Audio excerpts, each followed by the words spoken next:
Yeah.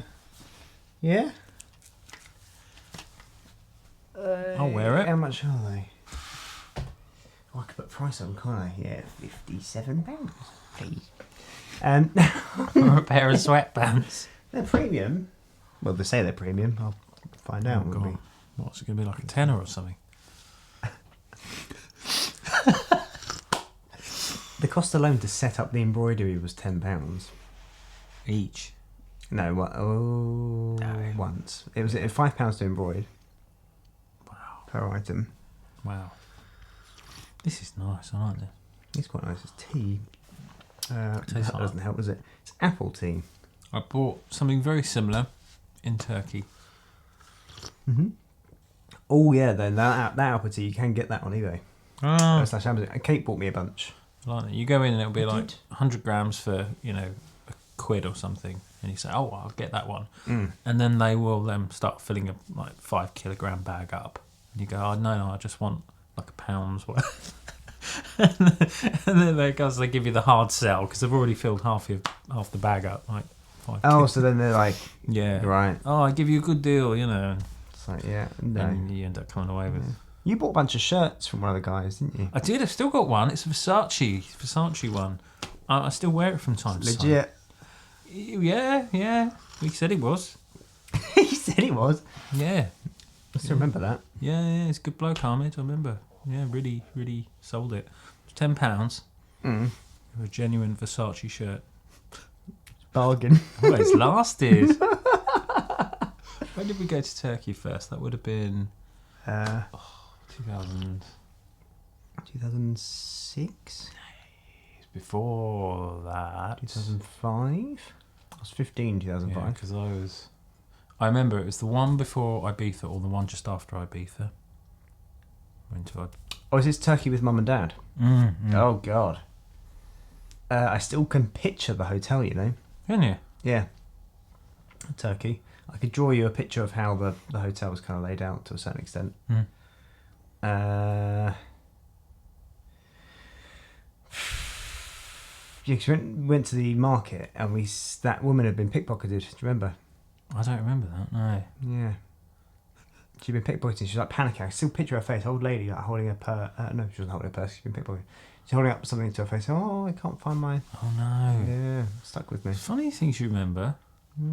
Yeah, I've still got those leather masks. These little leather masks you get. Yeah, I've got one of those. Yeah. The creepy things. Yeah, they're kind of creepy. They're kind of cool. I like it. I got a Nike ring. Did you? Yeah, I think I might even still have it somewhere knocking around. Classy, yeah. Like a drawer of junk. Well, I still got. I tell you what, I'm going to wear my Versace shirt. How about that? We're the next one. Yeah. All right. Yeah. I'll see you next week. It is impressive. It's all black and white with these massive diamonds on the breasts with dragons on. Definitely Versace. Yeah. One of his most famous designs, probably. Yeah. Yeah. Well, lucky you. Yeah. Lucky you. Now it's vintage. Yeah, it really is. I thought if I wait long enough, it will come back into fashion. Thank God. Yeah, brilliant. I love those markets though where you go, and I love just haggling for the first time. Really good fun. But it was really hot. I think we were there in August. Yeah. And it was like 36 degrees or more. I remember waiting for, I think we were all just very tired, and we were waiting for a taxi, and we were stood outside like in the blaring heat, and we got into this taxi that had air conditioning, and it was like a fridge. It went from like boiling hot to fridge, and I just instantly felt ill. Yeah. Like, just nauseous. Like, I've got to throw up everywhere. Yeah. I remember that. I really remember it. We were all just so fatigued. We were not used to this heat. Yeah. And yeah, getting in that taxi was just like, oh my God. My body can't deal with this. Dehydrated and hot and bothered. Yeah. Good times. Yeah. Well, halcyon days.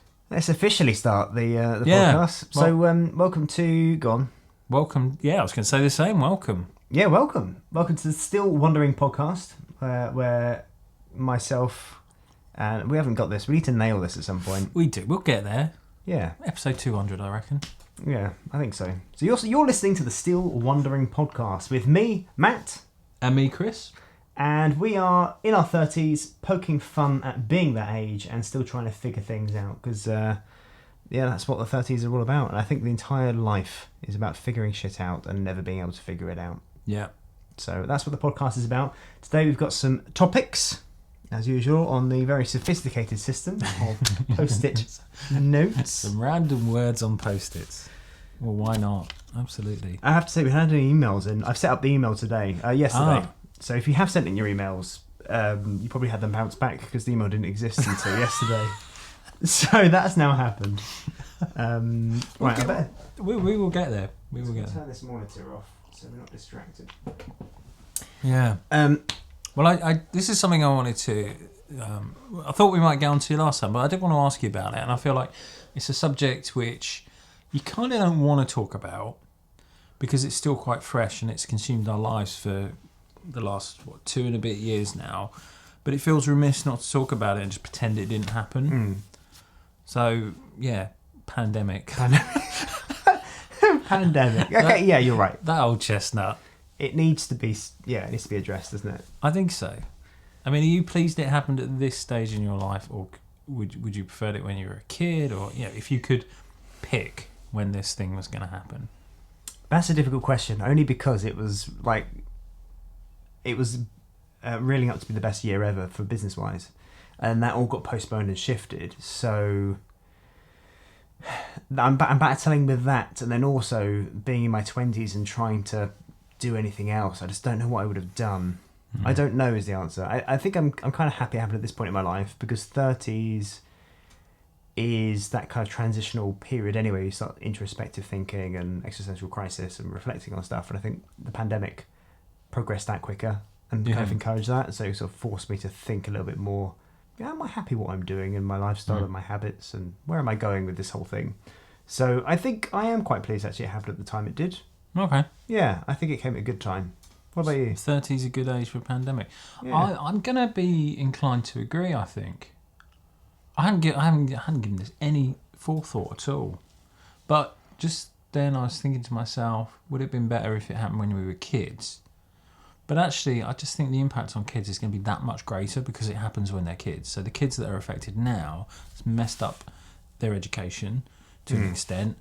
And they'll always have that in their minds. Whereas I think for us, we're at a point where we've established ourselves in our careers, which is obviously an important thing. And it's got to be easier to bounce back. Whereas if this had happened, I don't know, 5 to 10 years ago, when you're getting that momentum and just start to get on your feet, that I could see how that would have been worse, definitely. Yeah. Whereas you're set now just to bounce back, boom, the demand is there. The only better time in life it might happen when we're dead. Well, yeah. yeah, true. Well, I was going to say when you're kind of elderly and old, but actually, that's not true. Because you won't be able to see your family. Yeah, exactly. All your lifelines are going to be restricted. So I think I do agree. I think we got lucky. I think we're the lucky ones. Yeah. Yeah. Anyone that's any younger, 20s and lower, are going to be more impacted. And if you're older, you're more impacted. I honestly think that is a kind of a sweet spot. I mean, I guess at some point in your 40s, it wouldn't be in the end of the world, unless you have kids and you've got to deal with that. Or like you have to look after relatives that are then at risk and you've got that to deal with. So I think pretty much we hit it at a pretty sweet spot. Parents are self-sufficient still, so we've not had to overly worry about them. Yeah. I think it's pretty lucky. It's stuff like this that makes me wonder, like, am I in a game and this is just, it's so perfect that I'm just, do you know what I mean? Like, it's the Matrix vibe of, actually, I'm the only person that exists and this is all just a fantasy and everything kind of feels like it slots into place. No, I think you need to talk to somebody about that. Okay. Because I think about this quite a lot, about, like, how do we, you've got the theory of, like, God makes everything. But you've got other theories, like the Matrix theory, that this is all virtual reality, but like to somebody's playing my role. And you've also got the idea of there's another theory about like I am, or everyone is God, Mm-hmm. and we are just creating this thing around us. And there's also there's a theory of being stuck in an insane asylum, and so we've just created this world around us. Wow. There's loads of different theories about this sort of stuff. Yeah, it's Yeah. pretty amazing. So if you're bored, get yourself on Facebook. Source of source of all great theories. I love this stuff. I really do. It is interesting. It is interesting, but I can't allow myself to get too consumed by it because you could end up, having some kind of existential crisis. Like, am I really real?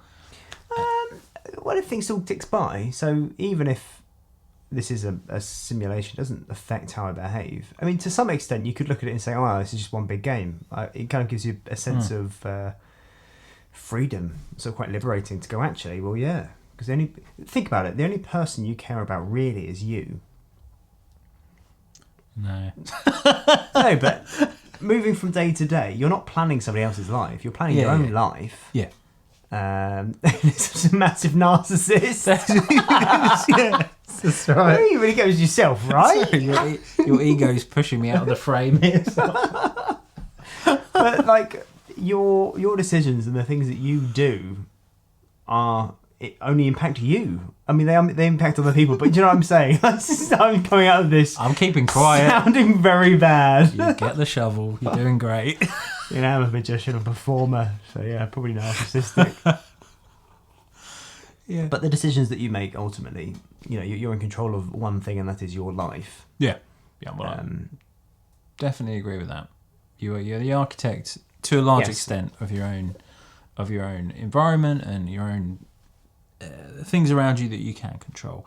I think there's a certain thing where you kind of think, oh, well, is this real or is it, like a video game or anything? And I think, well, it kind of takes away any agency that you think you might have, and it can lead you to kind of go, well, what's the point in doing X, Y, Z because it's being controlled externally, which makes it quite a scary thought. Yeah. Which is why I don't think about it. But there's certain bacteria and things that are telling you to take. So, have you heard about this? No, I haven't. There are, and there's certain. I'm going to say things, and they're not going to be accurate. And I hate doing that, but I'm going to. So, for the listeners that are listening, don't take this for truth or whatever. Go do your own due diligence. But there is something about fat cells that make you want to eat more. Oh, really? Yeah, I think. So the fat cells are like, we need to survive, so we're going to tell the brain to eat more. This is revolutionary for me. It's something like that. And there's something else about another bacteria that tells you to get more sugar or something. Like, there are other things at work. So your feeling of urgency to do things isn't necessarily governed by your decision to do that. It's governed by other things that are affecting your brain. And you could liken it to being on any kind of medication or drugs. You're taking this thing, and whatever that thing does tells your brain to act or behave or feel a certain way. And so there are things that are naturally around us, like parasitic things that tell us what we should be doing. Oh, wow. So it kind of is a puppeteering thing. Again, the fat cells thing, I need to research that, and we'll come back to that in a later episode. But there is something interesting about other things at work that control our decision making. Yeah, absolutely. I think as long as it doesn't distract from your own ability to influence and change behaviour, then it's a really positive thing to learn about these different types of things. I'm not questioning how accurate anything I've just said for the last 3 minutes. Well, I think that basically you've said it's a fact and you'll stand by it till you die.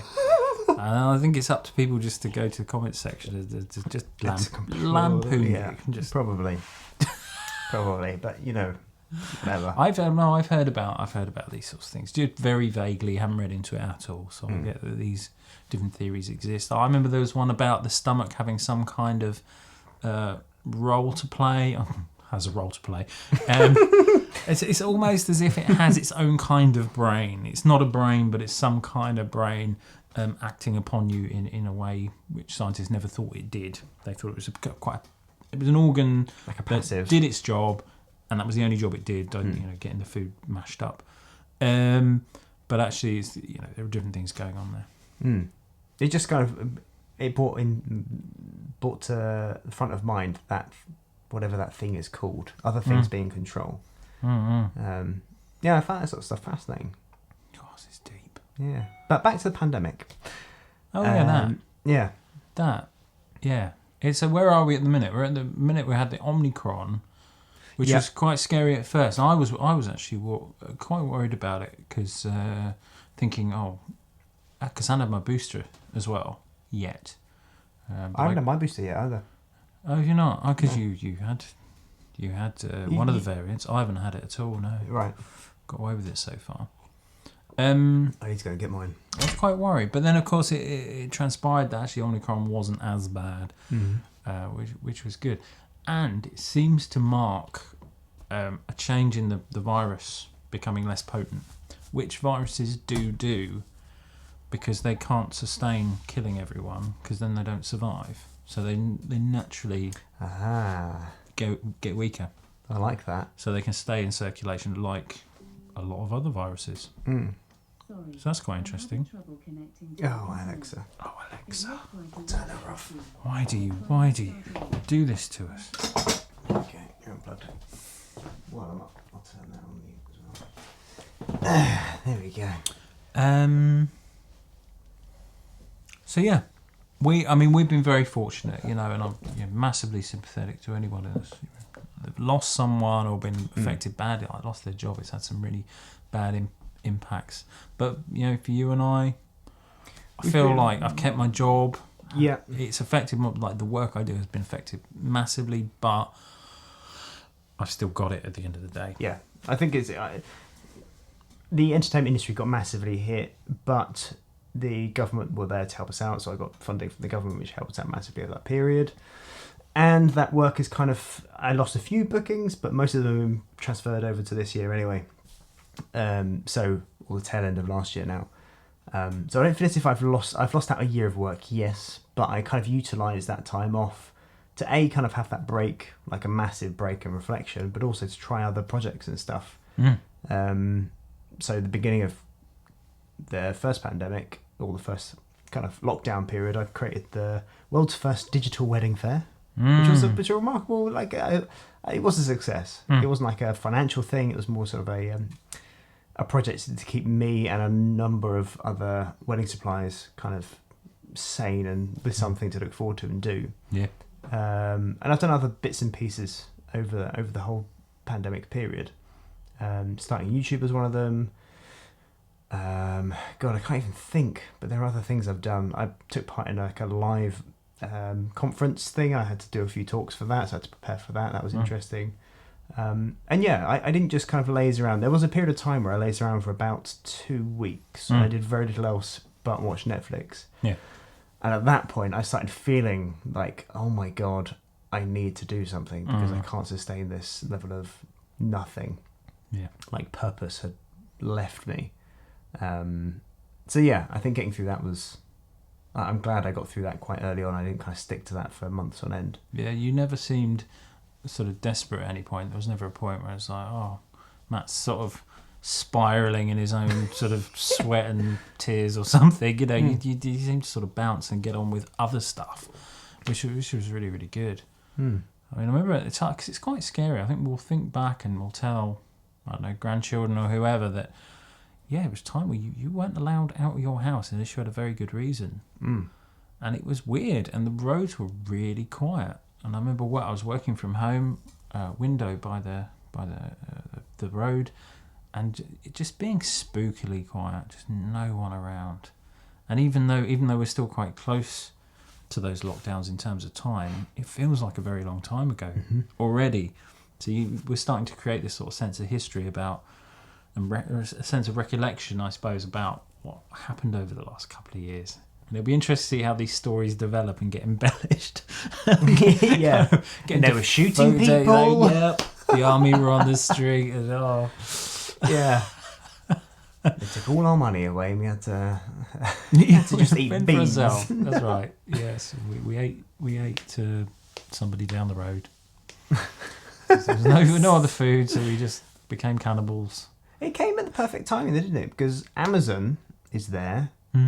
The capability for Zoom was there, FaceTime, all these things were kind of in place, ready for this kind of a thing to happen. So everything could go on. That is a coincidence. Yeah, it's a conspiracy. The government are puppeteers. But we're very lucky, I think, to experience this now. Like the Black Death way back when, there was, I mean... There was no Amazon. There was no Amazon. There was no Amazon. But you couldn't do anything. It's like you just had to get on with it. Yeah. Because you have to, like, earn money. Yeah. So you just I don't know if you put a mask on or not. Well, they didn't know what was causing it. Some people wore masks in, thinking it was... but it was more to do with bad air. That's what they just generally said. It's bad air.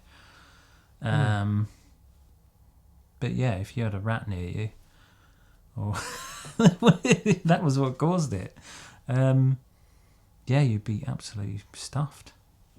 Because they didn't know about sanitation, then, did they? Like, washing your hands is a very new idea. They blamed it all on, it was all to do with religion and, bad air and spirits and things like that. Because that's how they understood and framed the world around them. Yeah. My biggest story from the pandemic is probably going to Boots, and in case the police stop me, because that was a genuine worry that the police would be around and challenge you to say why you're out of the house. And so I when I went to the shop to like buy some crisps or something, which, and I am admitting maybe here slightly breaking the law, but you go out to buy food supplies, which arguably are non-essential. I did have stuff in the house, but I would take the Boots bag so that it looked like I'd been to the pharmacy. Because surely if you're going to the pharmacy, it's for essential medical care. Well, that's a good idea. Even though, actually, Boots sell crisps. Okay, so did you go to Boots? Or? Well, I did once to get the bag, yeah. Right, so what if the police stopped you coming out of Tesco's? Would you say, I've been to Boots? I took a detour around the car park. Yeah. Because I didn't think they'd open the bag. I mean... Been to Boots, what's in here? Empty crisp packets. Tesco value crisp packets. Tesco own brand. Well, Boots are selling them now, are they? Yeah. Okay. Yeah, that's a good little hack. Yeah. Very deceptive of you, Chris. At the best... I mean, that's pretty sad, isn't it? 2 years of pandemic, and that's my best story. I'm sure there are others. Maybe it'll come to me. God, best story from pandemic. I don't know if I've... No, I can't think of... Nothing springs to mind. Like, actually physically getting out of the house. I mean, going to the shops was like a day. I'll tell you what I did do. On one shopping trip, I kind of had this urge to perform just something to someone because it had been ages. And so I did a little bit of magic for the security and a few members of staff. Oh, really? Yeah. Oh, that's cool. And the it must have been the store supervisor or the store manager said, "Oh, wait there a second." And I said, "Oh no, something like I've got to go, or I don't have anything else to show." Because what I thought he was doing was he was going to go get some more people to show. Yeah. That's what people tend to do. Yeah. So he walked off, and I was carried on chatting with the other two chaps, and he came back with this bottle of wine. So there you go. Oh, that's cool. That is a good. Like took it off the shelf and gave it to me. I was like, "What a legend! Thank you." A good story. Yeah. And well done you for brightening their days. Yeah, exactly. And genuinely, that felt nice. Yeah. It felt really nice. Yeah. I wish I'd done more of that on those shopping trips out, but it was kind of one of those things where you wanted to just go get shopping and get back home. Yeah. You know. Being nice to people isn't really... No. Too much. Yeah. Plus, you really want to see it, pay top dollar. Yeah, there you go. Yeah, the website. No, that is genuinely a lovely story. It's much nicer than mine. Yeah, you deceiving the police and me getting a free bottle of wine for being really nice. Yeah. And I didn't see any police, actually. So not on the streets, no. They're probably all isolating. Well, I think maybe from a distance they saw the bag and just thought, nah, he's all right. Yeah. Clearly got essential medications there. Love it. So, yeah. What's next on the list? We've done pandemic. I thought we talk about... Because we both grew up in Cambridge. We did. Which, for those of you who don't know it, is, I would say, a nice place to grow up. Yes. I've not grown up anywhere else. No. But I think, from movies and television, I think Cambridge is a nice place to grow up. Yeah. Rather than other places. Yeah, loads of names came into my head. And I thought, God, loads. This is literally only episode 4. Yeah, that's right. Or 5, 4. We need to be careful. How many people can you piss off? So anyone that lives in this place, We've already slagged off a couple of places. So. Yeah, that's true. But no, didn't appreciate it growing up at all because I don't think you do. You just think, well, you're going around town with mum and their dad and the colleges are there, and you just think that that's what all places look like. And then of course you go to other places and you realise that they don't all kind of look like that. But I do think, like our primary school, we went to Queen Edith County Primary School. It is proper suburban Cambridge. It was a real mixture of, some kids were from quite well-to-do families, and there was quite a mixture of then with like we were in a council house for years. It was a real mixture there, and quite international as well.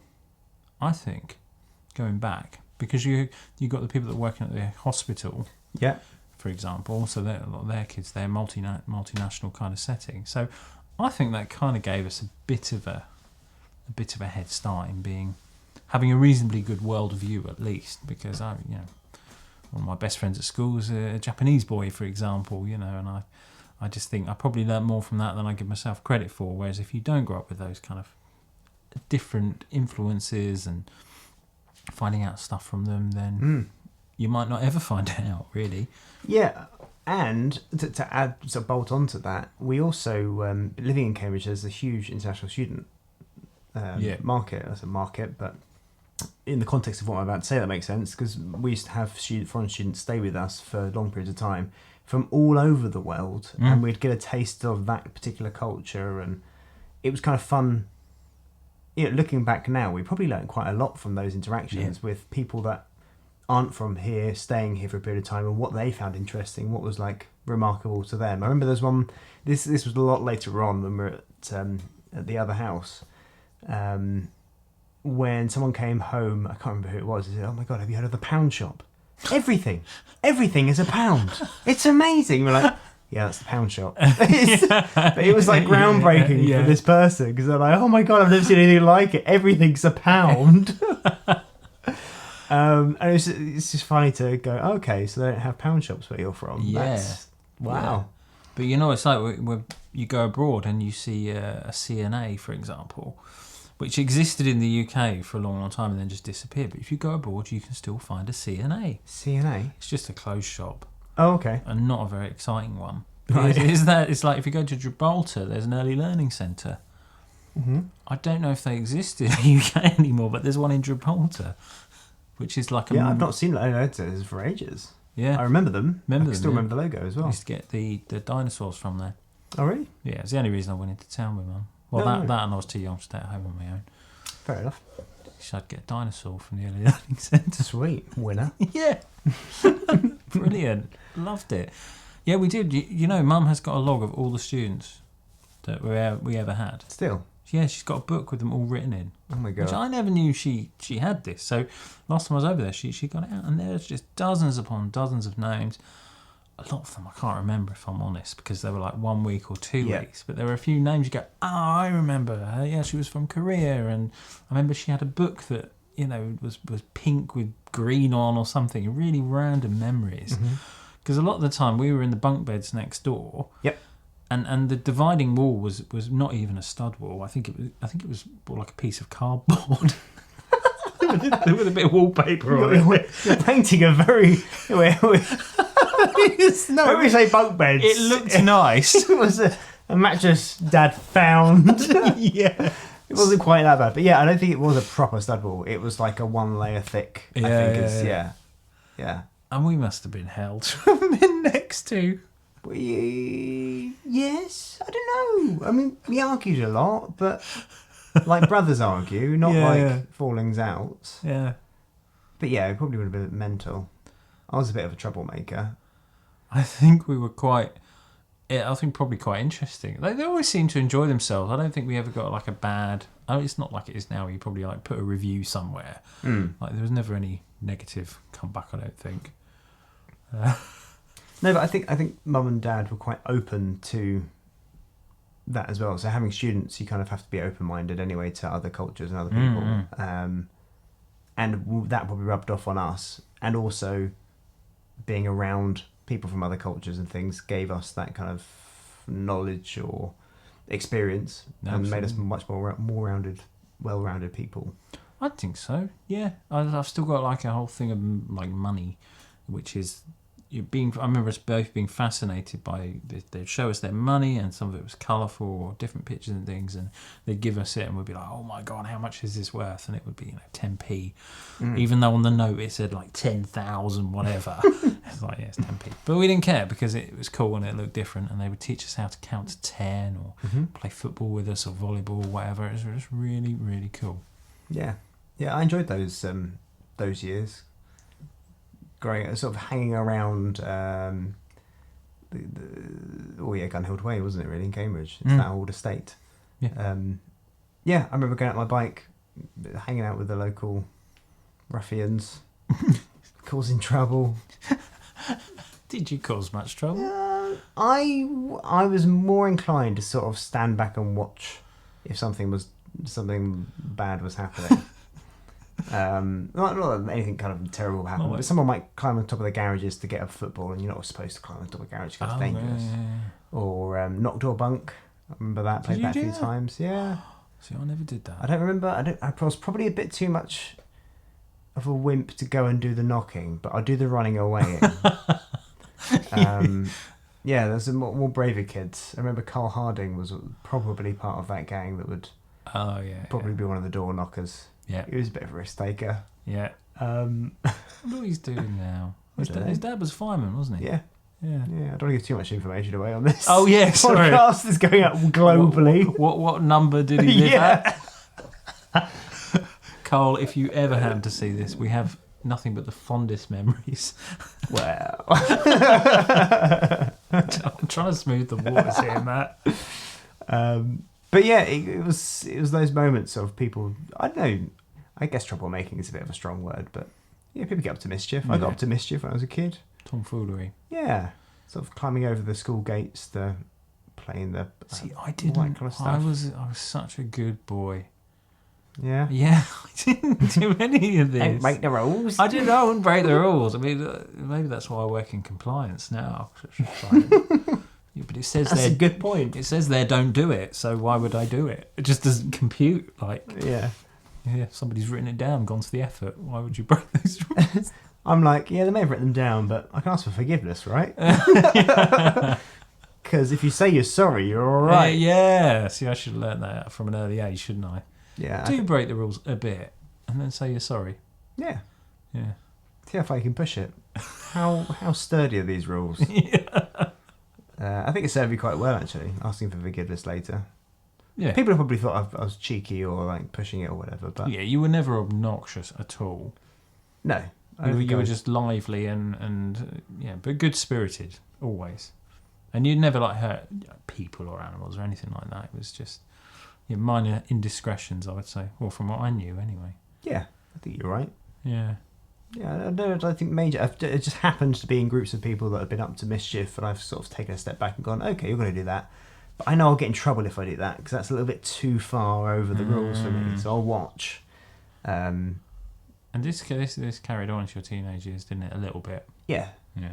Yeah, definitely. Going out drinking, 15, 16, well, not 15, but from probably 16, 17, 18... sort of going out drinking, going around people's houses for parties, small parties and stuff. Yeah.